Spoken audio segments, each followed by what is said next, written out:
Hello and welcome back to the Most Dangerous Podcast. It's a late one tonight for all of us. I've been out schmoozing and doing business things. It's 10 o'clock tonight. I've been out for over 14 hours. I'm so tired. Same business things now. I just went for a couple of beers after work. Literally just walked in the door, and now we're going to do this because that's how much we love you, lovely listeners, isn't it? That's how committed we are. It is, and it's kind of my fault as well, because I've got this cheer competition. We've mentioned these before. I've got a lovely one this weekend, so yeah, we're recording a night early as well, aren't we? That's right, yeah. Usually we record on a Friday. Yeah. Usually we record on a Friday. It's now Thursday. We've both got work tomorrow. It's late. I haven't. Have you not? Oh, well, fuck you then. I've got work tomorrow. We just thought, you deserve it. So we'll squeeze one in. And, well, as you know, I'm very busy tomorrow night as well. Oh, yes, yeah, you got your paranormal thing. I'm going on a paranormal expedition to try and find some ghosts. Do you think you'll find any? I've got a feeling I won't, but, that's just my opinion. Cool. I have a feeling that the people that run it will want you to think that you did, though. Well, I think that's also a possibility as well. I think there might be a kind of manipulation of the environment, maybe. Some wee guy with a sheet in the corner. I don't think they'll go that far. I mean, it's through a national trust, so I don't think it's going to be that. It's not like not manipulative. I think it's kind of a genuine kind of come in, see if you see anything. But there might be Ouija boards. There might be those little things with flashing lights on. Who knows? Cool. I'll report back next week and let you know. So, how old are we, James? We're what, 42 or 43, 42? We're 42, aren't we? Yeah. So today I was told I have another kind of degenerative disease. Isn't that wonderful? 42. 42. Yeah, I've not got one yet. You're racking them up here. I know. So now I've got arthritis in hands and other places. And today, I need to look at it again. I was told I have already ankylosing spondylitis. Ankly? Is it in your ankles? No, it's in my spine. Nice arthritic spine. So, yeah, more meds. Arthritic spine. Yeah, I'm going to start looking more and more high on these shows.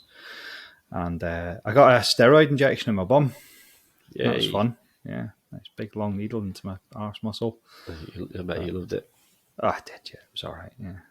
Bit of special attention. Anything in your arse you love. These are getting worse.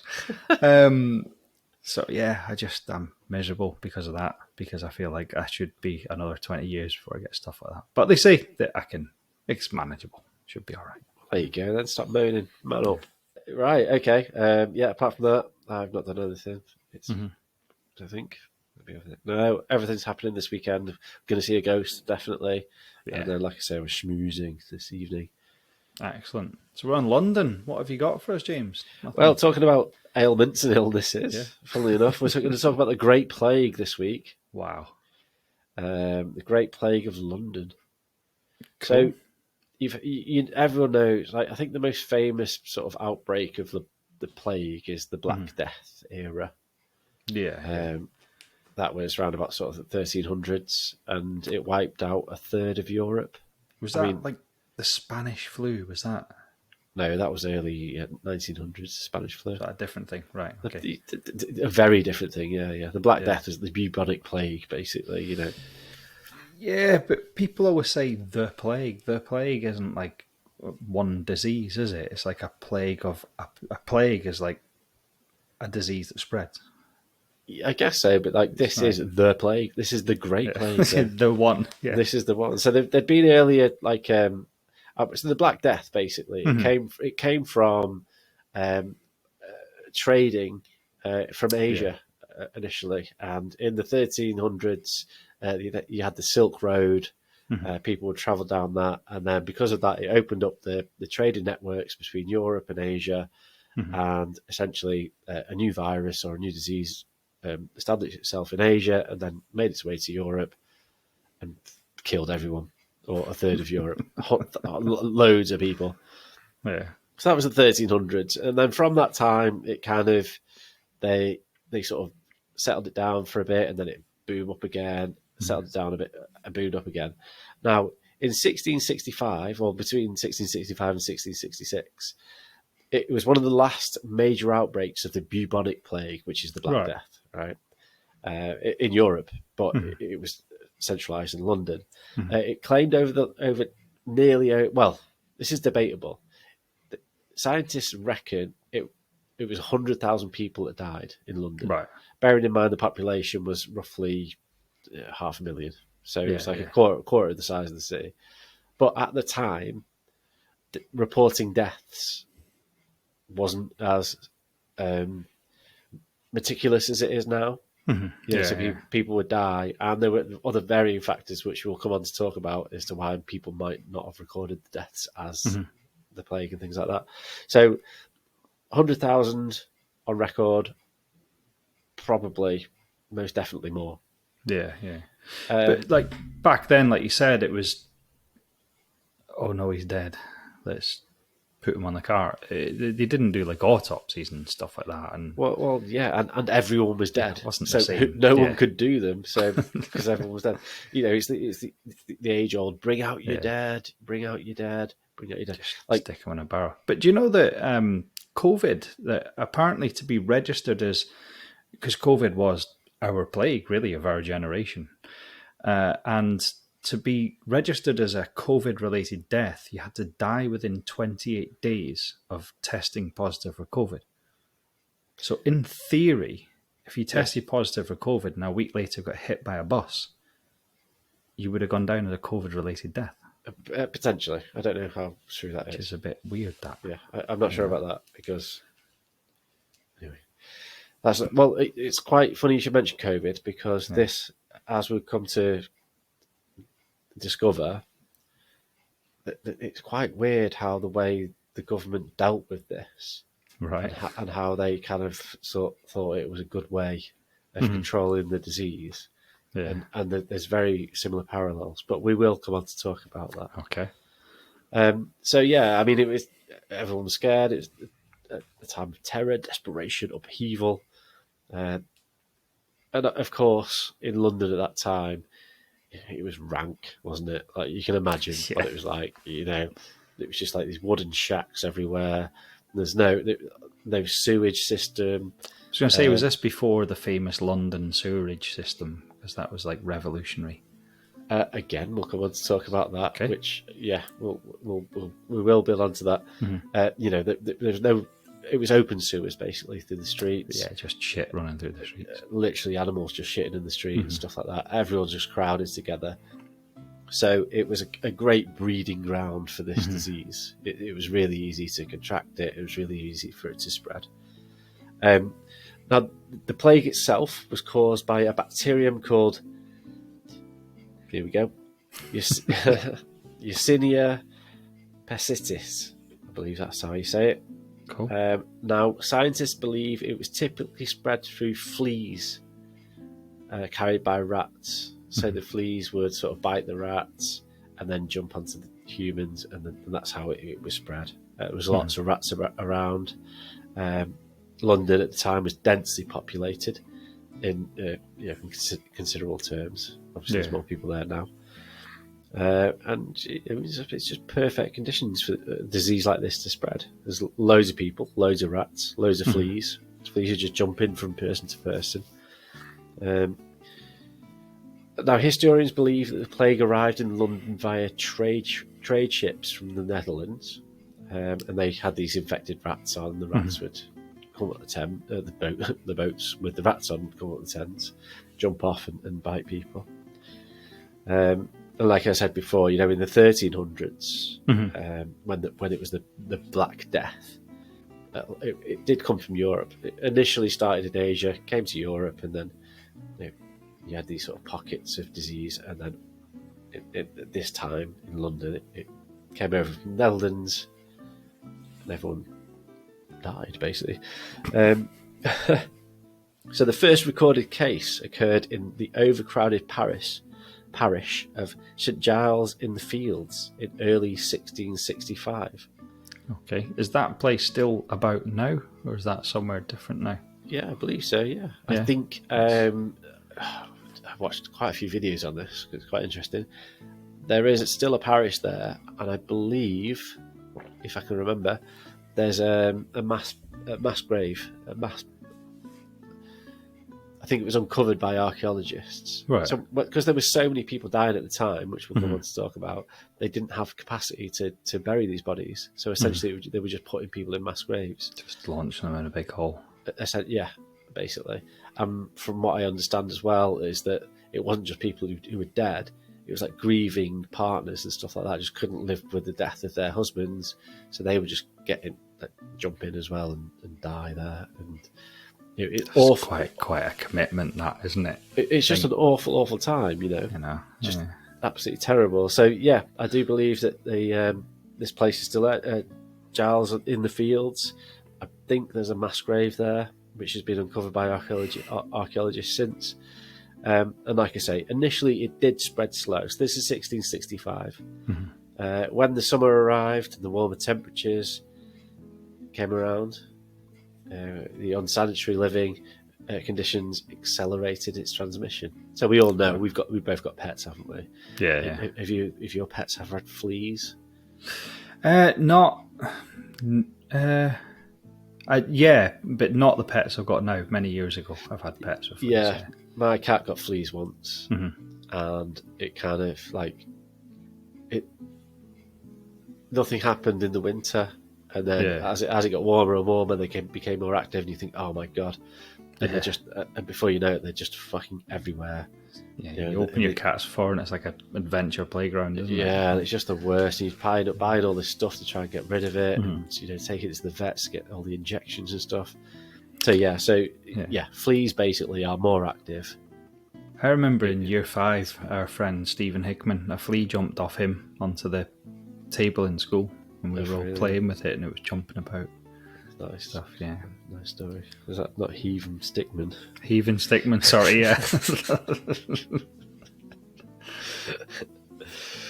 So by June, the mortality rate had increased dramatically, and the government began implementing containment measures, although their understanding of the disease was rudimentary at best.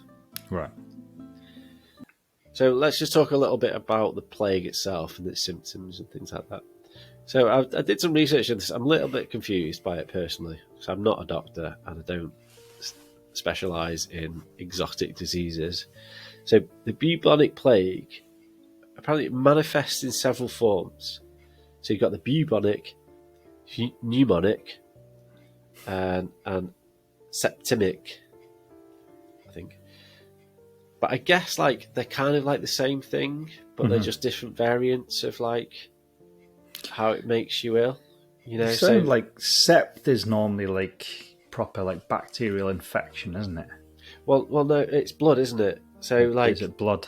Is that Yeah, so the bubonic plague is the one that everyone knows, where it's where you get swelling of lymph nodes. It's fever, chills, weaknesses, painful swollen lymph nodes, which, funnily enough, are called buboes. Yeah, nice swollen buboes. and I complain. Yeah, and it's in your neck and in your thigh and stuff like that. So that's the famous one. And then the pneumonic, I don't know how you say it, like pneumonia. Your lungs. It's actually lungs, isn't it? Yeah. So that's that's a respiratory disease and things like that, and struggling to breathe. The other one is blood, so it's like a blood infection, and that's the worst one. Right. It's always fatal, pretty much. So I don't know whether it's different diseases or whether one leads onto the other. So you get the boils and shit first, then you get the lungs, and then you get the blood. Not too sure about that. I'm sure someone can help us with that. Maybe it starts as one, but you don't. Once it gets into your blood, then you're fucked. But if it just stays in your lungs and you clear it back out, then that's what I was thinking. Yeah, maybe it's that. But I'm not 100%. But I don't know whether there's 3 different diseases going around at the same time, or whether it's one that leads onto the other. But essentially, there's 3 different forms. What I read. So as the death toll mounted, fear gripped the city. Physicians were largely ineffective, relying on outdated methods such as bloodletting, herbal remedies, and fumigation. Leeches. Yeah, open your window, you'll be fine. Yeah. do you remember? I remember my dad trying to tell us a story about, was it Robbie Burns was supposed to get syphilis, and the doctor told him to go and bathe in the river, and he died, or something. I don't remember that. Go and sit in the cold. Burns. Oh, Yeah, Robbie right, Burns, yeah. He died of syphilis. Yeah. The famous Robbie Burns. That's probably because he was a bad shagger. Probably. I mean, he was a poet. He probably charmed women into bed and stuff. Exactly, and then got syphilis and died. Yeah. Sad. Anyway, many people turned to superstition, believing the disease was a punishment from God. Of course they did. Of course it was, yeah. Yeah. Or a result of an astronomical event. So, I wasn't going to mention this, but we'll just sort of briefly pass over it. In the winter before, so the winter of 1664, there was a comet over London, like a visible comet that something you'd see and go, bloody hell, what the fuck is that? Yeah. And this is like the 1600s. So at the time, or like people within the city were kind of going, oh, that's a bit weird. Is that a good omen? Is that a bad omen? And then all this shit happened, and they went, oh, right, it was a bad omen. So, so it started people started to become a lot more spiritual and turn into God and things like that. Some sort of protection in amulets and charms, while a lot of the rich folk, naturally, because I've got loads of money, ran off into the countryside in the hopes of escaping the deadly pandemic. So, like the king and the lords and all those fuckers went, fucking see ya. We've got a quote here. It's quite an interesting plague, this one, because even though it's in the 1600s, there's quite a lot. It's quite well documented. Yeah. There was like people who could write and diaries and things like that. But I think, we mentioned this last week. I think because it was probably in London. London was like the centre of everything in Britain at the time. There were probably a lot more scholars and stuff around. That's it, exactly. That would documented it, I just find it because it's such a long time. What is it? 500 years ago, 600 years. Yeah, it's great that there's actually, if you're interested in stuff like this, you can go and read. What's the phrase? First-hand interpretations of first-hand visions of what's happening in the city at the time. I think that's quite strange, and I always think it's quite strange. Well, when I think about it, is that the way that history is, we have like this period from like this time now where people can write and they've got access to paper and things like that, up until around about the 1960s, where everything's written, right? And from the 1960s onwards, there's photographs. Yeah. So from that period, there's always a visual interpretation. Well, even earlier, I suppose, if you take into early photography and things like that. Yeah. From that point, there's always like a visual reference, a visual point of reference. Whereas here, you don't have that. You can't. I can't. I can try, but I can't imagine how rank this must have been at the time. It must have absolutely stank, and like people literally dying on the street. I often think, though, do you think about like physical relationships and stuff? People didn't bathe for weeks. Yeah, bathe for weeks.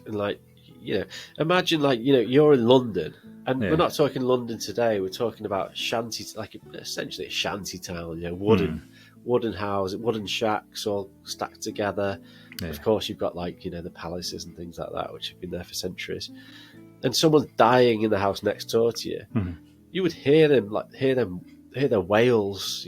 Ah! It would just be awful. But, also, they're full of plague, having diarrhea in a shanty and throwing it out the window into the street. Exactly, it's splattering on other people. You can't even imagine it, can you? It's disgusting. But anyway, we have a quote from a chap called John Evelyn. This is from his diary. John Evelyn? Yeah. Okay, cool. Have you heard of him? No, it's just Evelyn's like a woman's first name. It's his surname. I'm sure he's pretty famous because he's got a diary from the 1600s. Yeah. He's more famous than you, so don't knock his name, all right? He says, "The air is rank with the scent of death. The cries of the dying ring out at night. Men dare not touch one another, lest they too be claimed." There you go. Cool. The stench of death. The stench of death, I can imagine that as well. Yeah. Probably just stinks.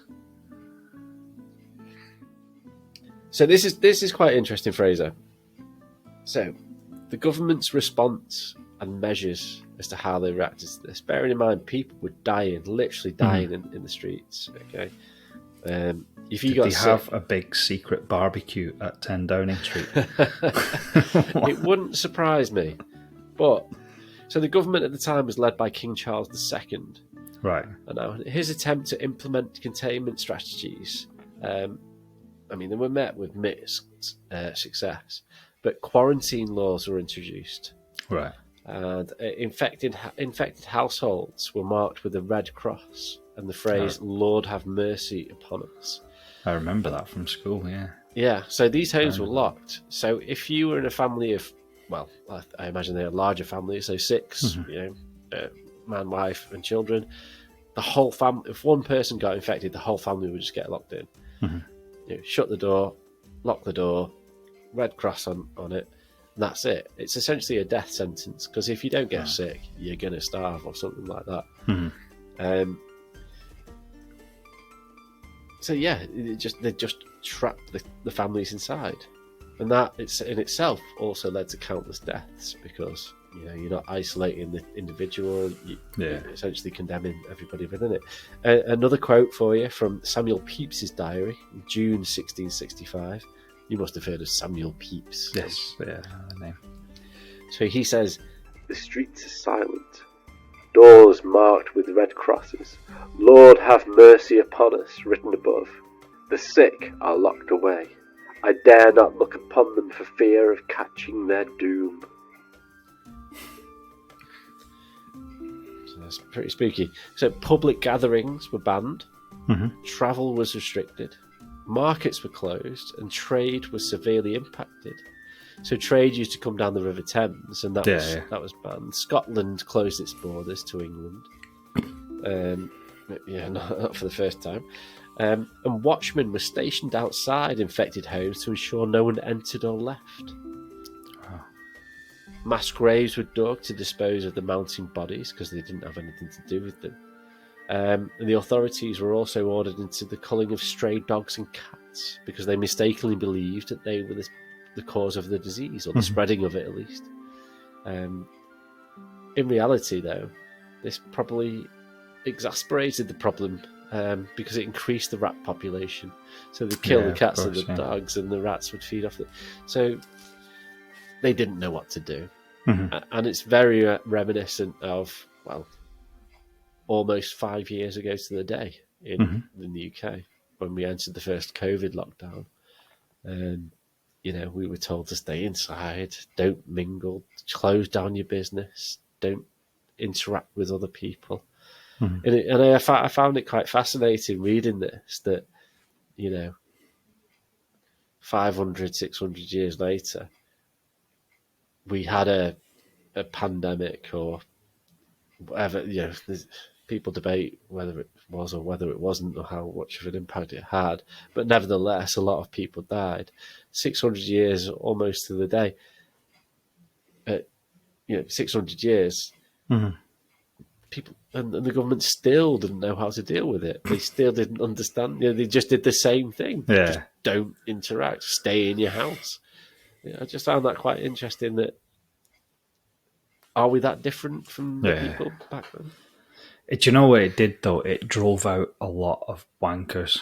See, these people that decided that they were going to make up a reason they couldn't wear a mask, and then argue with people about it. I can't wear a mask. I have face claustrophobia and all this. And then you'd also see people out with a snorkel on and stuff, and it was crazy. It was women's pant liners sellotaped to their head and all sorts of mental stuff.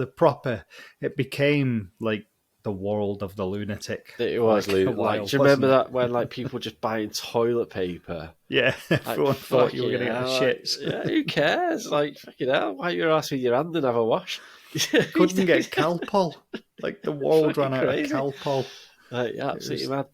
Yeah. But like, and this sounds really bad because I know it affected like a lot of people really badly, and you know, I don't mean to offend anybody here, but I had a fucking great time there. Like, I didn't have to work. Yeah. Like, there wasn't much work going on. I got to stay at home. The weather was fucking brilliant, if you remember that April. It was like blazing hot sunshine. I just sat in my garden, had a few beers. And my partner worked for the NHS at the time, so like the kids got like a pass to go to school. Yeah. So they were in school. Poor bastards. It's brilliant. One of my kids could have gone to school, and we thought we're not sending one without the others. Yeah. Murray still sees his mum, and she works for the NHS, so he would have been eligible. But Maddie never sees her, so she wasn't, and then Laura's kids weren't. And we thought you can't send one kid out of the five, I know that's well tight, isn't it? Come on, Murray, up you get. It's 9 o'clock. All the kids are in bed, and that homeschooling was absolute nonsense as well. Like my particularly my youngest daughter, like her maths was dead shit before COVID. Yeah. And then she went to school whilst everyone else was off. There's about 3 kids in the class. She's like the best at her times table. She's like, you want to see private education. Yeah, pretty much. I had a bit of a shit time because I didn't qualify for self-employed support. Of course, yeah. And I didn't qualify for furlough, so I qualified for nothing. Yeah. So I kind of had to run a business without having a business open. Yeah. I sold all my music memorabilia. I sold my Rolex watch. I sold everything I could in the house just to get by. But also Rolex Laura. Watch. I did, yeah. Look, he's got a Rolex. Not me now. Fucking had one since I was 18. And then and Laura we found out she was pregnant 3 days before lockdown, and she had the worst morning sickness through the whole so she missed the whole summer. She was bedbound for like 4 months. Yeah. And I was stuck with like 5 kids with no money. So it was a bit shit. It was nice because other than money, there was very little stress because you were just fucking did the same. You didn't know. I mean, that's Sunday, Tuesday, you know. Yeah, that's the thing, is it? Different people experience different. I know yours is terrible, but then you've got people who had a real tragic time, losing parents and stuff like that. So that's awful. I'm completely at the other end. I was having barbecues. I didn't get furloughed, but I was working in like conveyancing at the time, so like property law. But no one could buy a house. So I was just getting paid for like sitting there. Yeah. I remember one day my boss phoned me at like 11 in the morning. I was still in bed. I was like, "You've got to be available for your phone." I was like, "Why?" Whose phone? You're the first person who phoned me. I didn't have a terrible time. I'd let the kids out. You know, the weather made it a lot more bearable because of the garden. The kids could be out playing, set up paddling pools and all that. We did have fun, but I didn't get to have fun with my wife, who was ill all the time. Yeah. So I was like doing it just on my own, so it was a bit crap. But my granda Bob officially died of COVID. That's what killed him. Did you really? Yeah, he was proper died of COVID, not one of these like tap-ins that COVID was claiming. Yeah, I mean, let's be serious. Like, I don't want to sort of like, I know we joke on this podcast a lot, and like, I don't want to sort of take anything away from anybody who obviously experienced difficult times throughout that time. I'm just trying to be sort of lighthearted. No, I know. The point being is that I thought it was quite interesting that the Great Plague of London was quite similar. Like, the government implemented quite similar measures as to one that was literally 5 years ago. I think that I found that quite fascinating. I suppose the difference is really that they came up with a cure or a vaccine or whatever. But do you think the government did that? Do you think they were like, what do we do? You know, like, when's the last time this happened? Oh, back in the 1600s, what did they do? Right, fucking red cross Everyone on the stay door. inside. Yeah, Yeah, stay inside. Don't mix. Yeah, you can stay in your family unit. So if one of you's got it, you're all in a family unit. You're fine. Fuck you. I wonder if they actually thought, well, that's the protocol. That's what we do. well, I guess so. I mean, that is the logical steps, isn't it? Yeah. Like, it must have been such a shock. I know the Tory government in this country completely made an absolute balls up of it, and since then there's a lot come out with them not doing what they told us to do and stuff, and a lot of people made a lot of money out of these sort of COVID contracts and stuff like that. But essentially, when there is a pandemic, what do you do? Yeah. Just don't mix with other people because they might have it. That is a logical. So I'm kind of contradicting myself a little bit, but I don't know. Like, what are the alternatives? Stay inside, and we'll try and figure it out. Yeah. But then I suppose, like, this goes on to the other thing that I'm just going to talk about briefly, because we need to sort of I need to get to bed. It's dead late. Yeah. Whereas modern society, modern technology means that you can perhaps create a vaccine quicker than they could have done back in the day. Whereas with the Great Plague of London, they had something called plague doctors. Yeah. You probably would have seen these. I don't know if our listeners in the US have seen these, but they are terrifying. Yeah. Oh, yeah. Yeah. The thing of nightmares, aren't they? Yeah. So they're dressed in this iconic beak masked sort of attire. It's like hooded, like with a big long beak thing. I don't know what difference. I don't know why that happened and circulate the air or something. I don't know. Well, they used to have herbs actually in the beak. It was like smelly stuff, so that they couldn't smell the rank dead people. And... yeah, the rotting bodies. Apparently, it became a common sight in London. They were supposed to provide medical aid, but many of them were like untrained and essentially ineffective. Yeah. The masks, they were believed to protect the doctors from misema. I guess that's sort of like asthma, misema, bad air, basically. Right. So that they thought that the disease was carried through bad air, and but it didn't really do anything to sort of stem the spread of the plague. Some physicians advocated for the burning of sulphur and other chemicals to cleanse the air, while others recommended smoking tobacco. Have a fag. It's like, like, I know that they didn't have the research and the scientific knowledge that we've got now, but like, surely burn sulphur. Smoke tobacco at some stage. That must have been a clever idea. Yeah, but it's to do with smells. Like, it smells rank in here. That's just have like sort of sulphur, like eggy, isn't it? I think. Yeah. That's nice. That smells better than death. Brew coffee. That would smell nicer. Yeah. So they just didn't have a clue, basically, what they were doing. Most treatments were ineffective. Sometimes they were even harmful. Yeah. Like bloodletting, they'd like just sort of like have a little cut in your arm and draw blood from you, things like that. But why? What? Like, let some of your blood out.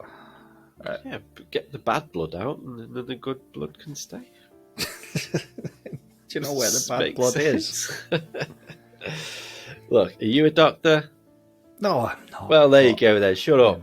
I know we've got hindsight on what it was like then. Yeah, that's the thing, isn't it? Like we always say, we've got to put things into context. Yeah. I just can't imagine what it must have been like. There was literally thousands of people dying daily. There weren't doctors because they were all dead.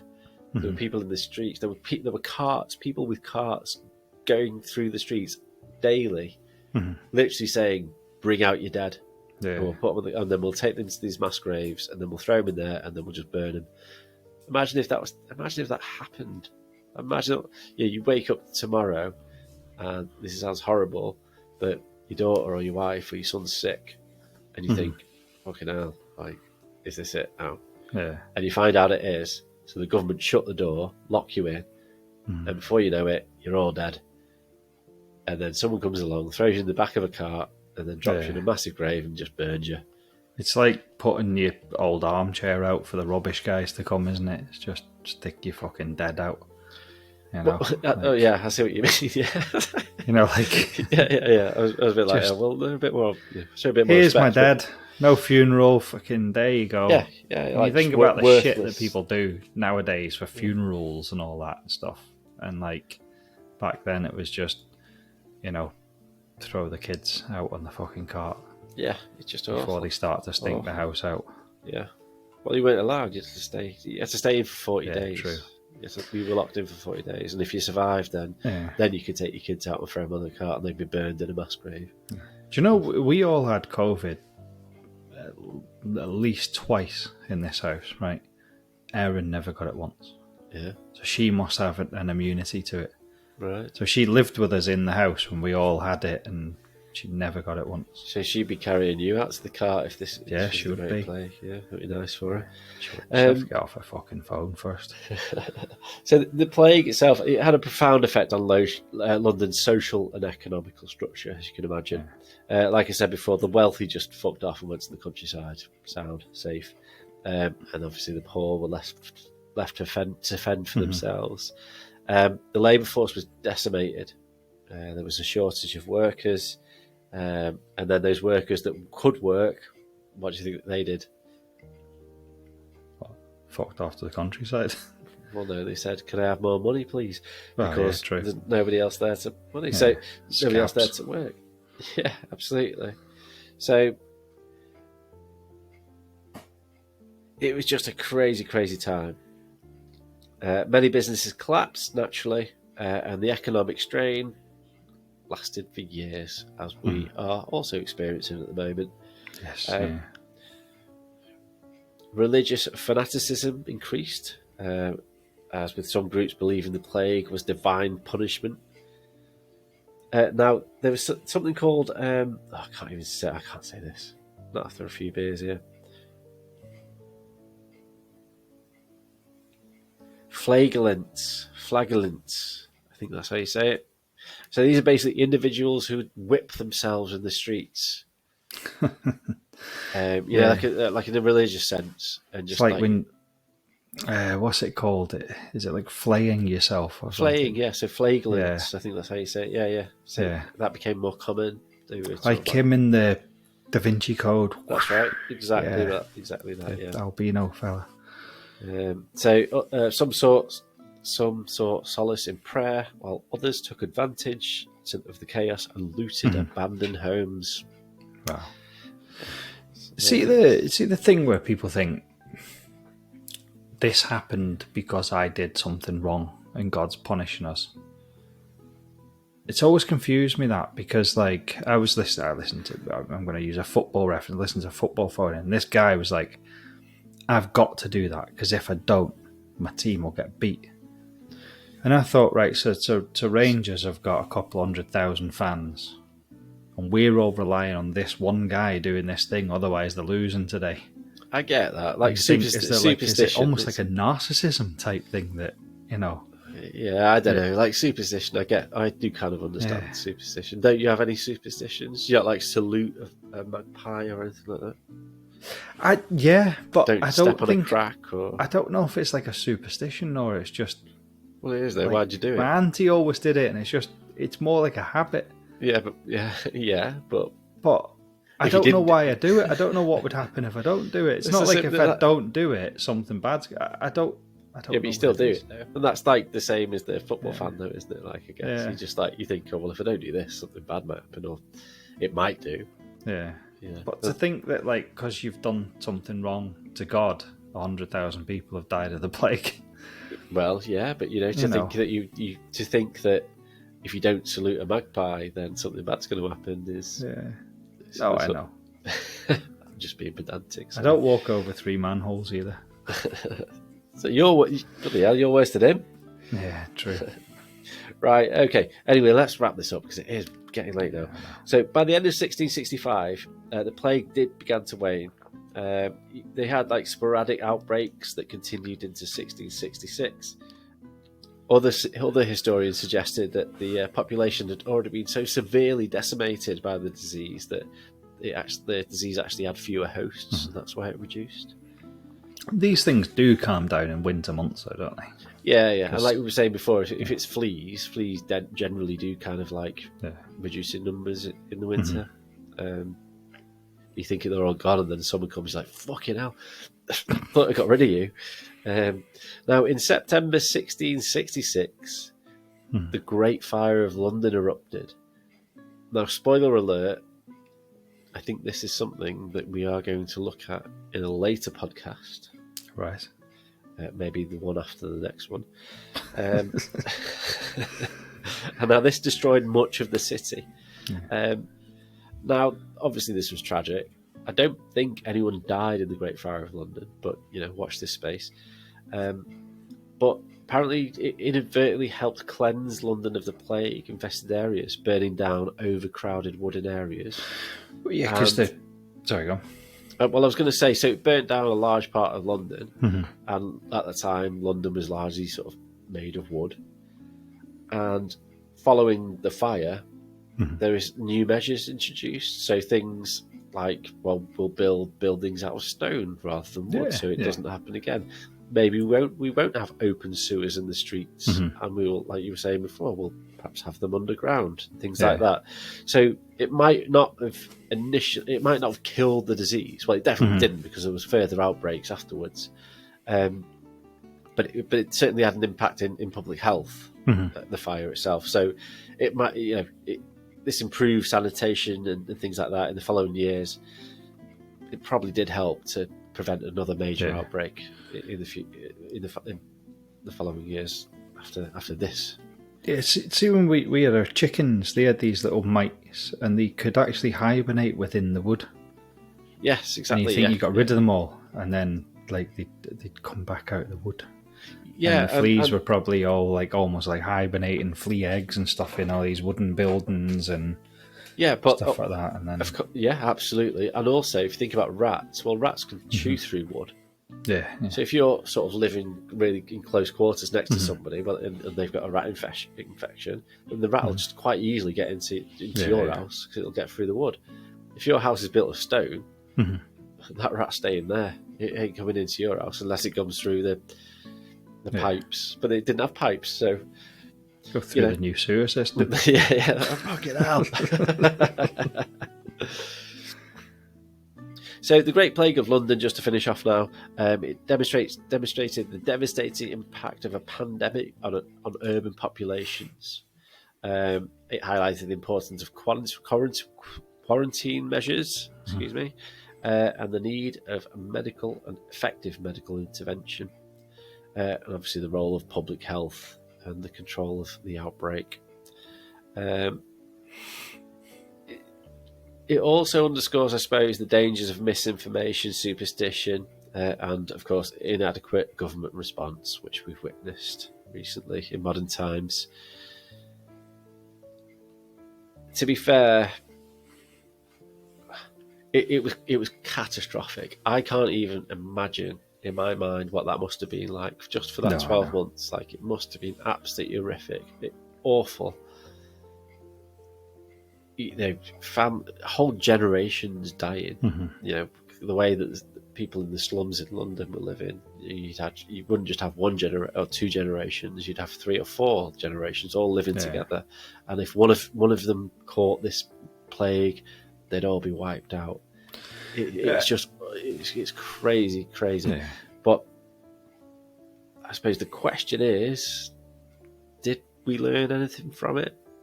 In retrospect, so I think it's quite profound, given that it is almost 5 years to the day, and the Britain was put into lockdown following COVID, and just sort of reading into this and how the government reacted, and like we've discussed, I don't think a lot really changed. Just no, it doesn't seem like it. I mean, to be thankful. And I'm so sorry for anybody who did suffer loss through the COVID pandemic. COVID, I don't think, was as bad as this, particularly from what I've read. No, of course not, no. But the government's reaction to it and people's reactions to it as well do seem very, very similar. Yeah. But when you say that, how else can you react? What else can you do? Well, that's what we said before, isn't it? Like, keep people apart. Tell everyone to wash their hands. Don't sneeze on the back of someone's neck, like my mum did. Yeah. I mean, and that's the thing. Because the scary thing is that this will happen again. Mm-hmm. Like, there's no two ways about it. And I don't want to get all like Greta Thunberg on you and all that. But I think with the like climate's changing, I think that will sort of like change the way that diseases and animals move around and migrate and things like that. And that means that stuff moves. I mean, the COVID essentially wouldn't have been a problem probably 200 years ago because people didn't move around that much, I guess. So. Yeah, things didn't move around that much. The plague was a lot more infectious than COVID. Yeah. And something always runs through my head when I unpack my shutters, right? They come with what's called an air jacket. So it's like basically polythene with air in between it. Yeah. Right? Because that's better than polystyrene because once it all compresses, it's like nothing. And when I'm slashing that with my knife to get rid of the packing, all the air's coming out and I'm breathing it in. I'm going, that's like air from China. Because they fill that up in China. Now, nothing against China, but if some wee guy in that factory's got the flu while he's like filling up the air, and then I'm unpacking it, slashing it with a knife and squeezing the air out, I could be picking up a disease that's come from there. Yeah. And I mean, that's how it happens. Like this world that we're living in, that's how things spread so quickly because everything travels from. There was someone put on Facebook a tin of peaches that was bought in America that was tinned in Thailand. No, it was tinned in South America, and the peaches came from Thailand. Yeah, so it's all peaches went from Thailand, South America to America, and it's mental. But in The Simpsons, it doesn't. Don't they get a flu pandemic where in a Chinese factory one of them sneezes into a box and then it gets sent to Smithfield? Yeah, maybe. There's a film actually. I can't remember what it's called. I think it's called Pandemic or something like that. Gwyneth Paltrow's in it. So like it's from the early 2000s, and at the very end of that film, there's a really profound scene where, because of like deforestation, there's these particular type of bats that are in this forest, and deforestation means that the bats migrate to sort of further out into like not the city per se, but like the agricultural land that surrounds the city, and they start nesting in farmyards and in pigsties, and because they're bats, they sort of sleep at night and shit, and all the shit goes on to the floor, and that's where the pigs eat.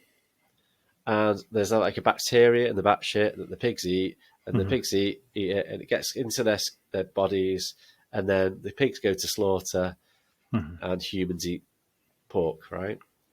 And I suppose that's the point I'm trying to make, is that the way that the world changes, I think it's very, very well. It's probable more than possible that at some point in the future, something like this will happen again. Like we've had COVID, but what if next time it's more like the Great Plague? What if next time it's so severe that 1/3 of the population are killed by it? And that's really scary.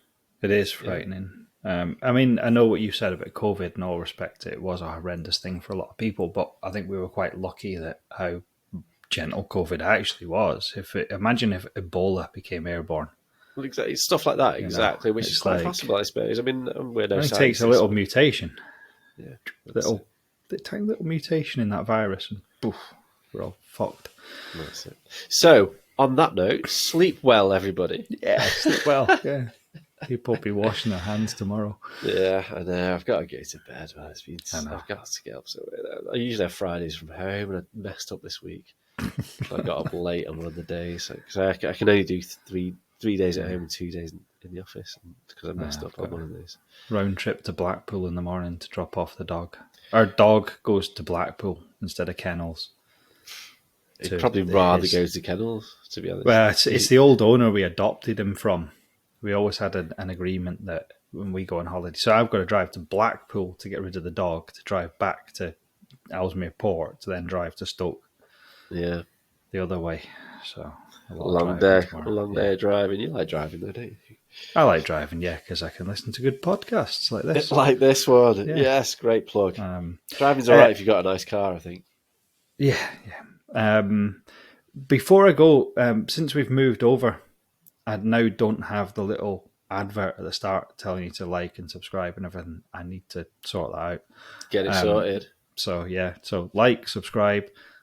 If you listen to us on Spotify, go onto YouTube, just give us a follow. Even if you don't watch on YouTube, just follow us on as many things you can. It all helps. Makes us look good. And we've got more Spotify subscribers than we actually get people that download and listen to the podcast. So why don't you stick us on auto download, and then you'll know that we're always there. If you need us, if you're offline, the episode will already be on your phone, ready to listen to. Do that as well. Good stuff. Yeah. 5-star reviews as well. We like those. Oh, I love them. Yeah. So just give us one of them. They're if the you best. want to.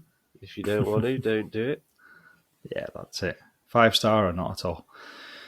Anyway, thanks for all your support, everyone, and thanks for that, James. That was really interesting. There you go. Very scary. I'm a bit like... I know, it is frightening. It's like I learned a mild version of that in like primary school, and now you've given me like the proper version of it. It's just great. Anyway. Right now. And before we go, I kept meaning to mention, that's the Ring a Rosies was from the plague, wasn't it? I think so, yeah. Ring a Rosies, the pocket full of posies is the stuff you smell. That's right. And then a tissue, because they got the plague, and then they all fall down as the dead. Yeah, bring out the dead. So, yeah, another little lovely kids' nursery rhyme that's from something horrible. Can I go now? Yeah, you can go, James. Thanks I'll just keep talking myself. All right, appreciate it. I'll speak to you soon. Take care. Bye, everyone. See you. Bring out your dead.